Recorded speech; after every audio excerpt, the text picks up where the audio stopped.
குரு பிரம்மா குரு விஷ்ணு குருதேவோ மகேஸ்வராக குரு சாட்சா பரபிரம்மா தஸ்மை ஸ்ரீ குருவே நமோ நமஹ. குரு சுக்ரன் ஜோதிட டிவி நேயர்களுக்கு வணக்கம். நான் உங்கள் வாழ்க வளமுடன் ஜோதிடர் ஸ்ரீ குருமுரளி என்றும் காஞ்சி மகாபரிவா குருவரியில் குரு நேசிப்போம், குருவை போற்றுவோம்.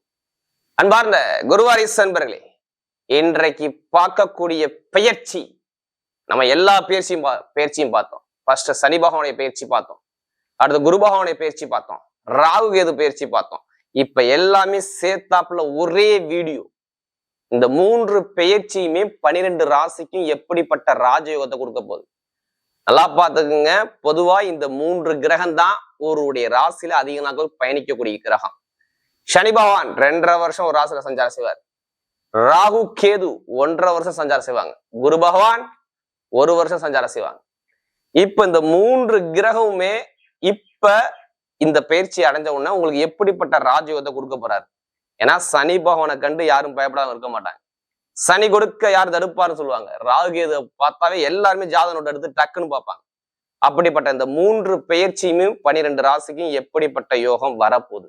கடைசி மட்டும் வீடியோ பாருங்க. இதுல ஒரு முக்கியமான ஒரு விஷயம் இருக்குது. இந்த சனி பகவான் ராகு கேது பகவான் ஒவ்வொரு நட்சத்திரத்துல போகும்போது உங்களுக்கு எப்படிப்பட்ட ராஜயோகத்தை கொடுப்பார், அதுக்கான பதிவும் இதுல இருக்குது. வீடியோ மிஸ் பண்ணாதீங்க. இப்ப நம்ம வீடியோக்குள்ள போவோம். ஏன்னா குரு சுக்ரன் ஜோதிட டிவில நம்முடைய சேனலுக்கு நிறைய சப்போர்ட் பண்றீங்க, நிறைய சப்ஸ்கிரைப் கொடுத்துருக்கீங்க, எனக்கு நிறைய ஜாதகம் கொடுத்துருக்கீங்க. அனைவருக்குமே பொங்காலம்மன் சார்பாக ஒரு மனமார்ந்த நன்றியை தெரிவிச்சுக்கிறேன். இப்ப நம்ம வீடியோக்குள்ள போவோம். அன்பார்ந்த ரிஷபராசி அன்பர்களே, பொதுவாக ரிஷபராசி இதுலயுமே பாருங்க, ரொம்ப நாகரிகமான குணம் கொண்டது யாருன்னா நீங்க மட்டும்தாங்க. உங்கள்ட்ட நிறைய கற்பனை இருக்குது, நிறைய கற்பனை இருக்கு, நிறைய விஷயம் உங்கள்ட்ட இருக்கு. ரிஷபத்தை பொறுத்தவரை ஆசை, என்னென்ன ஆசைங்க லைஃப்ல இருக்கும். இவ்வளவு ஆசை வச்சிருப்பீங்க லைஃப்ல இப்படி வாழணும், அப்படி வாழணும், இப்படி இருக்கணும், அப்படி இருக்கணும் சொல்லி பயங்கரமா கற்பனை பண்ணக்கூடிய ஒரே ராசி யாருங்க? நீங்க மட்டும்தான். ரிஷபராசிக்காரங்க ரொம்ப கற்பனை பண்ணுவாங்க. குடும்பத்து மேல இவங்கள மாதிரி யாரும் அக்கறை எடுக்க முடியாது. நல்லா பாத்துக்கோங்க. குடும்பத்து மேல ரொம்ப அக்கறை எடுத்துப்பாங்க. இப்ப நீ ஒரு வேலையை ஒப்படைக்கிறீங்கன்னா அந்த வேலையை நம்பி ஒப்படைங்க. ரிஷபராசியை பொறுத்தவரை அந்த வேலையை கரெக்டா கச்சிதமா பண்ணி முடிப்பாரு. இதுதான் இவருடைய குணமே. தைரியம், தன்னம்பிக்கை, தன்மானம், நல்ல ஒரு ஒழுக்கமான குணம் யார்கிட்ட இருக்குன்னா உங்கள்ட்ட மட்டும்தான் இருக்கும். எது வந்தாலும் என்னால பேஸ் பண்ண முடியும், என்னால ஜெயிக்க முடியும், என்கிட்ட அந்த திறமை இருக்கு, பயங்கரமா யோசிப்பீங்க ரிஷபராசிக்காரங்க. ஒரு முடிவு பண்ணிட்டா அதுல இருந்து பின்வாங்க மாட்டீங்க. ரிஷபராசியுடைய குணமே. ஒரு விஷயம் முடிவு பண்ணிட்டா அந்த விஷயத்த முடிவு எப்படியாச்சும் முடிக்கணும் அப்படிங்கிற சிந்தனை உங்கள்ட்ட நிறைய இருக்கும். ரிஷபத்தை பொறுத்தவரை நீதி, நேர்மை, கண்ணியம், கட்டுப்பாடு, ஒழுக்கமான குணம் எல்லாமே உங்கள்ட்ட நிறைய இருக்கும் ரிஷபத்தை பொறுத்தவரை. அப்படிப்பட்ட ரிஷபராசி என்பவர்களுக்கு வரக்கூடிய 3 கிரக பயிற்சி. நம்ம இதுக்கு முன்னாடி என்னென்ன பயிற்சி பார்த்தோம்? சனி பயிற்சி பார்த்தோம், குரு பயிற்சி பார்த்தோம், ராகு கேது பயிற்சி பார்த்தோம். இது 3 கிரக பயிற்சியும் சேர்ந்தாப்புல இப்ப உங்க வாழ்க்கையில என்னத்தை பண்ண போற, அடுத்த வருஷம் மே மாசம் வரை உங்களுக்கு எப்படிப்பட்ட ராஜயோகம் இருக்குது, இதுக்கான பதிவு தாங்க இது. தயவு செய்து உங்களுடைய விதி ஜாதகத்துல இந்த 3 கிரக பயிற்சி பத்தி நம்ம பார்க்கறோம்னா ஃபர்ஸ்ட் சனி பகவான் ஜாதகத்துல எப்படி இருக்கான்னு பாருங்க. ஃபர்ஸ்ட், அடுத்து ராகு கேது, அடுத்து குரு பகவான். ஏன்னா சனி பகவான் மாதிரி எந்த கிரகமும் கொடுக்காதுங்க, அவர் மாதிரி எந்த கிரகமும் கெடுக்காதுங்க. இவர் வந்தா ஏன் ஜாதகத்தை நோட் எடுத்துட்டு வேமா பார்ப்பாங்க பாரு சொல்லுங்க. ஏன்னா சனி பகவான் வந்துட்டாவே ஒரு பயம் இருக்கும். டக்குன்னு ஜாதக நோட் எடுத்து பார்ப்பாங்க, நமக்கு எதுவும் யோகம் கொடுக்க மாட்டாரான்னு. அதே மாதிரி ராகுக்கு இது வந்தாவே எல்லாரும் பயப்படுவாங்க. இவரை கண்டு யாருமே பயப்படாத ஆளே இருக்க மாட்டாங்க. ஏன்னா இது சாயா கிரகம், நிழல் கிரகம், இதுக்கு உருவமே கிடையாது. இது எந்த ராசியில இருக்கோ அந்த கிரகத்துடைய விலையை எடுத்து அப்படியே செய்யும் ராகு கேது. நல்லா பாத்துக்கோங்க.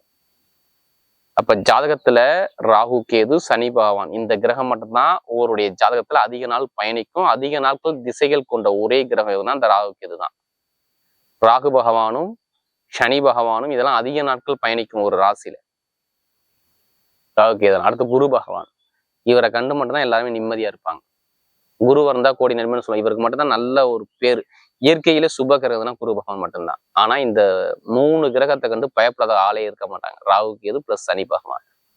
அப்ப ஜாதகத்துல இந்த கிரகம் என்ன ஒரு பொசிஷன்ல இருக்குன்னு மட்டும் பாத்துக்கோங்க. உங்க விதி ஜாதகத்துல உங்களுக்கு சொல்லுவாங்க, பிறப்பு ஜாதகத்துல இந்த வருஷத்துக்கு அப்புறம் இந்த ராகு புத்தி வருது, இந்த ராகு திசை வருது, இந்த சனி புத்தி வருது, இதுல கவனமா இருங்க, இந்த விஷயம் நடக்கும், இதுல பார்த்து போங்க, இதுல பார்த்து பயணிங்க, இது கொஞ்சம் கவனமா பயணிக்கணும். எதை சொல்லுவாங்க, ஜாதகத்துல பிறந்த தேதி பிறந்த நேரத்தை வச்சு சொல்லுவாங்க. அதனாலதான் நம்ம எல்லா வீடியோ என்ன சொல்லுவோம்னா பொதுப்புறம் கொடுக்க காரணம் ரீசன் இதான், வேற ஒண்ணும் கிடையாது. இப்ப இந்த மூணுமே சேர்ந்து உங்களுக்கு ஒரே வீடியோல கொடுக்குறோம். கடைசி மட்டும் வீடியோ பாருங்க. ஒவ்வொரு நட்சத்திரத்துக்கும் நம்ம ஒவ்வொரு விதமான பலனை கொடுக்குறோம். சரி, ஃபர்ஸ்ட் இப்ப ராகு இது எங்க இருக்குது உங்களுக்கு பாருங்க. ராகு பகவான் 10ஆம் இடத்துல ராகு இருக்காரு. உங்களுக்கு 4ஆம் இடத்துல கேது இருக்கு. கேந்திரத்துல கேதுங்க, நல்லா பாத்துங்க. கேந்திரத்துல கேது இருப்பது சூப்பர். 10ஆம் இடத்துல ராகு இருக்காரு. இது மெயினா ராகு கேது உங்களுக்கு எந்த ஒரு தடையும் கொடுக்கல. நான் நல்லது பண்றேன்னு சொல்றேன். அடுத்து 2ஆம் இடத்துல குரு சூப்பரா உட்காந்துருக்காரு. ரிஷபராசிக்கு 2ஆம் இடத்துல குரு இருப்பது ரொம்ப நல்லது. அறிவு சார்ந்த வீட்டுல, புதனுடைய வீட்டுல குரு இருப்பது ரொம்ப நல்லது. அடுத்து இதை விட டாப்ல சனிபான் 11ஆம் இடத்துல பாருங்க, சூப்பரா இருக்கு பாருங்க. எந்த கிரகமும் கெட்ட இடத்துல இல்லை. அப்ப ஜாதகத்துல திசாபுத்தி நல்லா இருந்தாதான் இப்ப எல்லாமே நல்லது அங்க நடக்கும், இல்லைன்னா நடக்கவே நடக்காது. உங்க பிறப்பு ஜாதகத்துல பிறந்த தேதி பிறந்த நேரத்துல உங்களுக்கு எந்த கிரகம் இப்ப திசை நடத்துதோ அது நல்ல இடத்துல இருந்து உங்க லக்னத்துல இருந்து விதியில பார்க்கணும். நீங்க எத்தனை மணிக்கு பிறந்தீங்களோ அதை எத்தனை மணிக்கு பிறந்தீங்களோ அதை அந்த லக்னத்தை அதான் குறிப்பாங்க. நீங்க எத்தனை மணிக்கு போனா அதான் லக்னம்னு சொல்லுவாங்க. உயிர் அதான் எப்ப பிறக்குறீங்களோ அதான் உயிர். அப்ப அந்த 9 கிரகமும் அந்த ராசி கடவுள் இருக்கும். அதுல எந்த கிரகம் இப்ப திசாபத்தி நடக்குதோ அது நல்லதா இருந்தா இப்ப நல்ல பலன் இங்க சூப்பரா இருக்கும், இல்லைன்னா இங்க கெட்ட பலன் கொடுத்துரும். அதனாலதான் பொது பலன் எல்லா வீடும் கொடுக்க காரணம். ஏன்னா இதுக்கு முன்னாடி நடந்தது வேற ரிஷபத்துக்கு. ஏன்னா இதுக்கு முன்னாடி 10ல 11ல ராகு இருந்தாரு, 5ஆம் இடத்துல கேது இருந்தார். இப்ப கேந்திர யோகத்துல 4ஆம் இடத்துல கேது, 10ல ஒரு பாவி இருக்குன்னு சொல்லுவாங்க, ஒரு பழமொழி சொல்லுவாங்க. 10ஆம் இடத்துல ஒரு பாவ கிரகம் இருந்தா அது நல்லது செய்யுன்னு சொல்லுவாங்க. அடுத்து பார்த்தோன்னா 11ல சனி பகவான் இருப்பது. உங்களுக்கு கெட்டது கொடுக்கக்கூடிய சனி பகவானே உங்களுக்கு பலமா 11ஆம் இடத்துல போய் உட்காந்துட்டாரு. பயப்படவே கூடாது. 2ஆம் இடத்துல ஒரு வருமானத்துல சூப்பரா உட்காந்துருக்காரு. இதுக்கு முன்னாடி நிறைய பேர் ரிஷபராசியை பொறுத்த வரையும் பாருங்க, சுக்கிர பகவான் ராகுவுடைய பிடியில பிடிச்சிருந்தாரு. ஏமாற்றம் நிறைய பார்த்துட்டாங்க. காசு பணத்துல கேளுங்களேன், பண வருமானம் எப்படி இருந்துச்சு பாருங்க, தன லாபம் எப்படி இருந்துச்சு கேட்டு பாருங்க. சுக்கரம் இல்லைம்பாங்க. வேலையில நல்ல வேலை பார்த்துட்டு இருந்தாங்க, திடீர்னு வேலை போயிருச்சு 4 மாசத்துக்குள்ள. ஜனவரி, பிப்ரவரி, மார்ச், ஏப்ரலுக்குள்ள. கேளுங்க, ரிஷபராசி சும்மா கேளுங்க. ஆமா, வேலை ஒத்துல கலகம் இருந்தா பிரச்சனை தான் கேட்டு பாருங்க, ஆமான்னு சொல்லுவாரு. இல்ல தாய்மாம உறவுல பிரச்சனை தான் கேட்டு பாருங்க, ஆமான்னு சொல்லுவாரு. நண்பர்கள்ட்ட ஒரு பிரச்சனை தான் கேட்டு பாருங்க, ஆமான்னு சொல்லுவாரு. கண்டிப்பா நண்பர்கள்ட்ட இல்ல மனைவி கிட்ட இல்ல கணவன்கிட்ட பிரச்சனை இல்லாதால இருக்க மாட்டாங்க. 4-5 மாசமா கண்டிப்பா பிரச்சனை இருந்துச்சு. குடும்பத்துல ஒரு நிம்மதி இல்லாத தன்மை இதுக்கு முன்னாடி பாத்தீங்க. ரிஷபராசி சொல்லுவாங்க, எல்லா கிரகமும் வச்சு எனக்கு நல்லது நடக்கலையே, ஏன் மன வருத்தம், இதான் காரணம். கேட்டு பாருங்க அவங்கள. ஆனா இப்ப எல்லா கிரகம் பேச்சு நடந்துருச்சு. இனிமே கொஞ்சம் கொஞ்சமா உங்க படிப்படியா உங்க பிரச்சனை குறையும். நல்லா பாத்துக்கோங்க. ஏன்னா படிப்பு, கல்வி, வேலை, உத்தியோகம் எல்லாமே தடை பண்ணாரு. எதுவுமே நிரந்தரமான ஒரு நல்ல அமைப்பு கொடுக்கல. ஆனா இனிமேதான் நல்லா இருக்கு. நமக்கு அதிக ஜாதகம் கொடுத்தது ரிஷபராசி. இப்ப பாருங்க, 2ஆம் இடத்துல குரு இருக்காரா, அதுவும் செவ்வாய் நேரத்துல போறாரு. ஜூன் மாசம் 6ஆம் தேதி அந்த செவ்வாய் நீசத்துல இருந்து 4ஆம் இடத்துக்கு வர்றாரு. எத்தனை பேருக்கு இட பிரச்சனை, பூமி பிரச்சனை, கோர்ட்டு கேஸ் பிரச்சனை இருக்கு சரியாகும். எத்தனை பேரு நான் ஒரு வீடு கட்ட மாட்டேனா, ஒரு இடம் வாங்க மாட்டேனா, எத்தனை பேர் பிளான் பண்ணிக்கிட்டு இருக்கீங்களா இல்லையா? கண்டிப்பா கட்டுவீங்க. கட்டி குறை கிடக்க அந்த வேலையை முடிப்பீங்க. வீடு, இடம், பூமி சம்பந்தமா ஏதாச்சும் ஒரு கோர்ட்டு கேஸ் இருக்கா, இழுத்துக்கிட்டே இருக்கா, கவர்மெண்ட் மூலமாக உங்களுக்கு சாதகமா இல்லாம அப்படியே நிக்குதா, இப்ப கிடைக்கும். கோர்ட்டு கேஸ், வழக்கு பிரச்சனை எல்லாமே சரியாகும். உங்களுக்கு அப்படிப்பட்ட பிரச்சனை வந்தாலும் அதை பேஸ் பண்ணக்கூடிய தைரியத்தை உங்களுக்கு கொடுத்துருவார் செவ்வாய் பகவான்.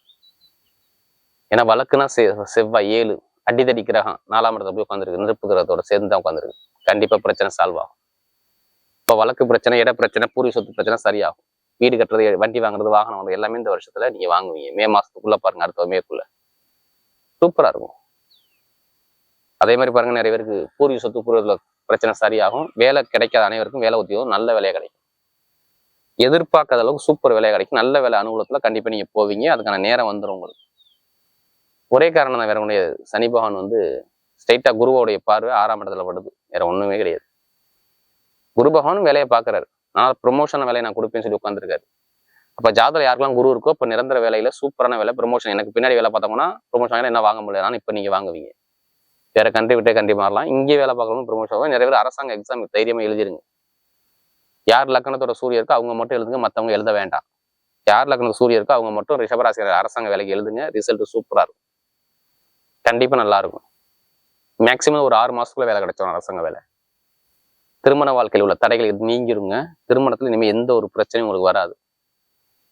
ஜூன் மாசம் ஜூலை மாசத்துக்கு அப்புறம் நிறைய பேருக்கு திருமணம் முடியும். காதல் திருமணம், 2வது திருமணம் எல்லாமே கைக்கூடி வரும். பார்த்துக்கு ஜூலை மாசத்துக்கு அப்புறம் கண்டிப்பா உண்டு. வெளிநாடு யோகம், வெளியூர் யோகம், வெளியூர்ல படிக்கிறவங்க அங்கேயே வேலை கிடைக்கலாம். சகோதர சகோதரி நல்லா இருக்கும், பிரச்சனை இருக்காது. எங்கே போய் லோன் கேட்டாலும் லோன் சேங்ஷன் ஆகும். தொழில் பண்றவங்க தைரியமா இறங்கணும். இப்ப தொழில்ல நான் சொன்னல 10ல் ஒரு பாவி இருக்கணும், கண்டிப்பா வேலை செய்யும். தொழில பார்த்து ஜாதகத்தை பார்த்து தசாபதியை தொழில் அடி தூக்கி வச்சு அடிங்க, சூப்பரா இருக்கும். பெருங்கொண்ட போனா இன்கம் லாபம் சூப்பராக. லாட்ரி யோகம் எத்தனை பேருக்கு எடுக்க போறீங்க? ஆசை இருக்கா?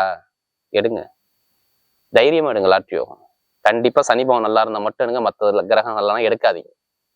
ஜாதகத்துல சனி பவன் நல்லா யோகமா இருந்துட்டா இப்போ லாட்ரி யோகத்தை எடுங்க, கண்டிப்பா அடிக்கும். அதுக்காண்டி அதிலே பணத்தை போட்டு வரைய முடியாம ஜாதகத்தை மூவ் பண்ணுங்க, வெற்றி நிச்சயம். Commission agency, real estate business, share marketing, வெளிநாடு யோகம், வெளியூர் எல்லாமே பட்டே கலப்பி வைப்பாருங்க. இரும்பு சம்பந்தோட வேலை, நெருப்பு சம்பந்தோட, மருத்துவத்துறை, ஆசிரியர் வேலை, உணவு சம்பந்தத்துலாம் சூப்பரா இருக்கும். இப்ப நட்சத்திர படம் பார்ப்போம். முதல் நட்சத்திரம் மிருகசீரத்துல படங்க. தைரியம், தன்னம்பிக்கை, தன்மானத்தோட போய் 4 மாசமா ரொம்ப கஷ்டப்பட்டுட்டீங்க. என்னடா லைஃப் அப்படிங்கிற விஷயத்துக்கு போயிட்டாங்க. மிருகசீரத்துல பிறந்தவங்க ரொம்ப கஷ்டப்பட்டாங்க. ஏன் நான் கடைசி நேரத்துக்கு போறேன்னா கார்த்திகை சொல்லணும். ஆனா மிருகசீரம் ரொம்ப கஷ்டப்பட்டீங்க. இனிமேல் லைஃப்ல சூப்பரா செட்டில் ஆகுவீங்க. ஜூன் மாசம் 6ஆம் தேதிக்கு அப்புறம் உங்க லைஃபே மாறும். ஜூன் ஜூலைக்கு அப்புறம் பாருங்க நிறைய ஒரு மாற்றம் வரும். வீடு, இடம், பூமி, வண்டி, வாகனம், வெளிநாடு, வெளியூர், படிப்பு, கல்வி, வேலை மாற்றம், தொழில் மாற்றம் எல்லாமே பண்ணுவீங்க.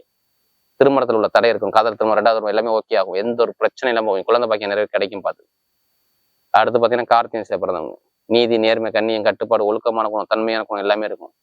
ஒரு 6 மாசத்துக்குள்ள பாருங்க உங்களுக்கு நல்ல ஒரு சுப செலவு, சுபகாரியம், அரசாங்க வேலை, அரசு முன்னாள் யோகம், வெளிநாடு யோகம், வெளியூர் யோகம், படிப்புகளில் ஒரு மாற்றம், தொழில் மாற்றம் எல்லாமே சூப்பரா இருக்கும். பார்த்துங்க கார்த்திகை பிறந்தவங்களுக்கு. அடுத்து பார்த்தீங்கன்னா ரோஹிணில பிறந்தவங்க எப்போதுமே ஒரு அன்பான குணம், ஒரு தன்மையான குணம், விட்டு கொடுத்து போற குணம், ரொம்ப நாகரிகமான குணம், எல்லாமே அனுசரிச்சு போற குணம், நிறைய தன்மையான குணங்கள்ட்ட நிறைய இருக்கும். இனிமே பாருங்க வீடு, இடம், பூமி, வண்டி, வாகனம், வெளிநாடு, வெளியூர், சந்தோஷம், படிப்பு, கல்வி சூப்பரா இருக்கும். எடுக்கக்கூடிய முயற்சி எல்லாருமே கணவன் மனைவி ஒற்றுமை நல்லா இருக்கும். திடீர் ராஜயோகம், லாட்ரி யோகம் நிறைய பேர் கிடைக்கும். பார்த்துக்குங்க. அமைதியான வேலை எல்லாமே நல்லா இருக்கும். ஆசிரியர் வேலை, பேங்க்ல வேலை பார்க்குறவங்க, commission agency, real estate business எல்லாமே சூப்பரா இருக்கும். பார்த்துங்க. வரக்கூடிய 3 கிரக பயிற்சியால் ரிஷபராசியை பொறுத்தவரை மிகப்பெரிய ஒரு வெற்றியுள்ள பயிற்சியாகவே இந்த வருடம் அமைகிறது.